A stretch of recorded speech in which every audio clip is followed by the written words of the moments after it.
Welcome to a mini episode of The Beacon, Dominion Payroll's regular webinar series where we interview industry experts and help you make sense of our ever-changing world.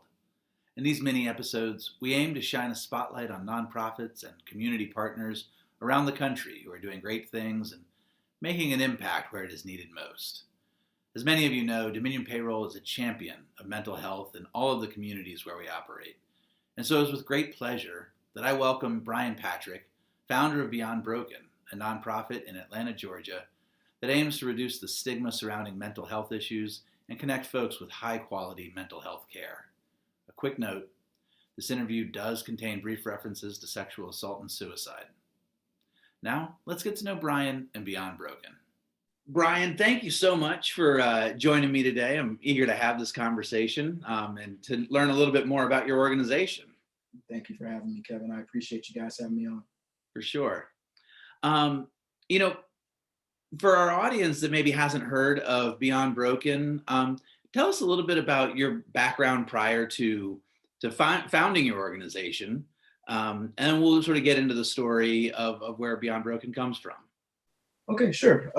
Well, for starters, much like many of those people who are listening today or watching today, actually, my medical experience before founding Beyond Broken consisted of the annual checkup at your primary doctor's office. My professional background is actually in advertising. I'm a director of sales for a large advertising company. I've been doing that for the last 8-9 years now. Before that, I was a national sales director for a startup company that was actually bought out by Groupon in Chicago. So pretty far removed from the mental health care advocacy we're doing today. It wasn't until I met my wife, Brandy, that I was first exposed to, how debilitating mental illness was and how hard it is to find good help professionally, as well as positive support within, your family unit and the larger community at large. I understand that that Beyond Broken, exists as an advocate and a place of hope, but sort of the origin story is one of tragedy. And, I hate to dwell on that, but I think it's important to tell folks, the genesis of Beyond Broken. Would you mind getting into that for us? Yeah. You actually got to take a couple steps back to understand why Beyond Broken was created. I am not the founder that you need to understand. It's my co-founder that you need to understand. So as mentioned before, my wife co-founded the nonprofit, and she suffered from progressive, persistent, and debilitating mental illness. She came from a traumatic, I guess that's the best word to use, traumatic circumstance, and it played a very large part in the development of her illness. Her father passed away when she was 2 years old, and her mother was only 18 and pregnant with her second child. So they were forced to move back to the United States and figure some things out. As a single teenage mother with 2 children, her mother met someone else at the age of 3. My wife was 3 at the time. That man began a 13-year molestation of my wife. At various times, she had told her mother about this, and her mother basically told her, we don't have any other place to live.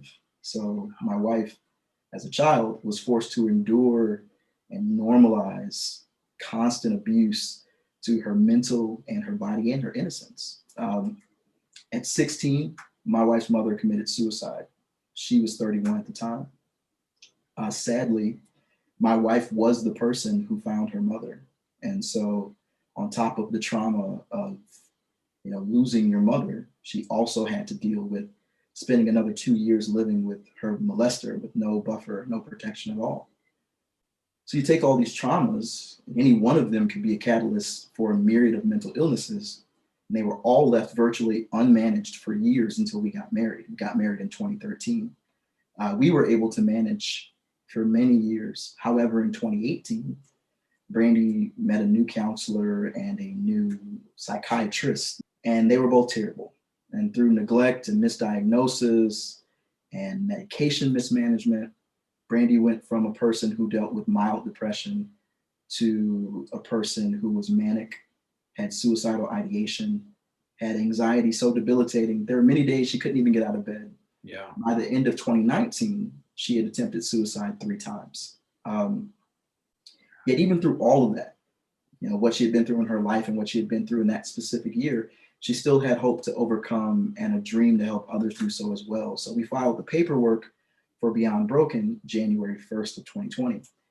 And it was originally made to raise money to help people find competent medical help and to create support communities for those who suffer from depression and anxiety, because they usually suffer by themselves. Yeah. But on the 12th of January, we voluntarily had to check her into a mental hospital because, in her words, it was getting too hard for her to resist the urge to die. That was a Sunday morning. I remember it vividly. We checked her into the hospital, and by that Friday, January 17th, the doctors who were in charge of her mental fitness, judging it and seeing if she was a danger to herself, released her to me January 17th. We officially got our 501(c) status for the nonprofit February 19th of 2020. My wife passed away March 3rd, 2020. She was also 31, like her mother. It was 12 days before her 32nd birthday. It was 13 days after we had officially started Beyond Broken. But what's most important is it was 46 days after doctors said it was okay for her to come home. So, through that tragedy, through all of that, we've kept Beyond Broken going. But I thought it was important. I know it might have seemed like a long story, but I thought it was important to know her story, to know why Beyond Broken even exists today. Well, I know that that's not an easy thing to relive out loud, and I appreciate you informing us, and just know that my heart and the heart of our audience goes out to you. And in that vein, I'm impressed at your ability to process your grief and legitimate feelings of frustration and anger, and funnel them into something that aims to help so many people avoid similar treatment and outcomes. I think that is it's an inspiration to take that love that you have for your wife, and to pay it forward to the community. Tell us a little bit about the mission of Beyond Broken. There's so many facets to mental health, treatment and advocacy, that it would be tough to be a catch-all organization to handle every aspect. So, what is the mission as you see it today? If you were to put everything together, our mission is to end the stigma associated around mental illness. Kevin, many times the biggest impediment to those who need help getting the help they need isn't them knowing they have an issue. It's asking for the help. In America, we for so long as a society relegated those who suffer from mental illness as others or crazies, not realizing that 20+% of the United States population deals with mental illness each day, each year, actually. A simple way to put it is we're in a national healthcare emergency right now because of COVID. COVID has affected 14% of the population. And the difference between COVID and mental illness is that there's a vaccine for COVID. There's no vaccine for depression. There's no vaccine for anxiety, schizophrenia, bipolar, PTSD, and the list goes on and on. Right. The only medication that there is things that mitigate your symptoms and the lifelong hard work of therapy if you have a mental illness. If you have insurance, it's still expensive to have a mental illness. So the mission beyond normalizing mental illness for us at Beyond Broken is to create in Atlanta communities of compassionate, competent mental health professionals who can help those people who can't access that mental health service anywhere else. So, while we can't change the world, like I told you before last time we talked, in Atlanta, we want to make sure that those who are having trouble accessing good mental health care can get that. And that's our mission. It's just to normalize having a mental illness and to normalize getting help for it. I love it. I mean, providing that critical bridge between patient and provider of care can feel like a really wide chasm, and it's noble and so necessary.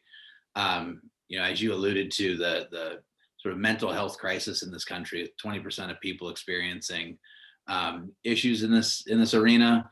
I can't imagine a more. I gotta inject this in, Yeah. because you think of 20%, you just think that's 20%. That's over 50 million people each year who are experiencing some mental illness of some sort. And it's not just, you're debilitated by the mental illness. When you have depression for over 14 days, it's called a major depressive episode. That is a Yeah. mental illness. So there's a lot of people who don't even know they're experiencing things that are experiencing them right now. That's a really good point. I think that the as you sort of said, the data only goes so far, and it's one thing to hear a number, but when you start realizing, these are neighbors, these are your children's teachers, these are members of your community. You pass these people on the street or the grocery store every day. Exactly. I noticed in looking over some of the material from Beyond Broken that one of the key points that you guys advocate around is fighting for mental health, like Bill of Rights. Mhm. And can you tell us a little bit more about what that entails and what that need is? Years from now, the things that we're trying to work for years from now is to create, at least in Atlanta here in our community, a sort of Bill of Rights where you can't strip a person of their dignity because they have an illness. If you had cancer, you wouldn't be stripped of your dignity because you have cancer. So if you have a mental illness, you can't be stripped of that because you have a mental illness. Really good call to action on that. And I think that this conversation is so relevant, topical right now. When we consider, 11 months of a variety of lockdowns and quarantine and social distance, the silent epidemic that is sort of raging around us is one of mental health. And I think that as we sort of look at the workspace, um, there's there's no disagreement that the modern workplace, part of managing people is having a mental health component. It's one thing to say, let's have pay and benefits and things commensurate with experience. In that whole work-life balance and the way that the modern workplace looks, mental health is such a key part of it, and will certainly be the work that Beyond Broken is doing right now will be so necessary as we move out of the pandemic and back into what will, I feel like, perpetually redefined as the new normal. Right. Well, look, let me ask you this. How can folks connect with Beyond Broken? What's that call to action?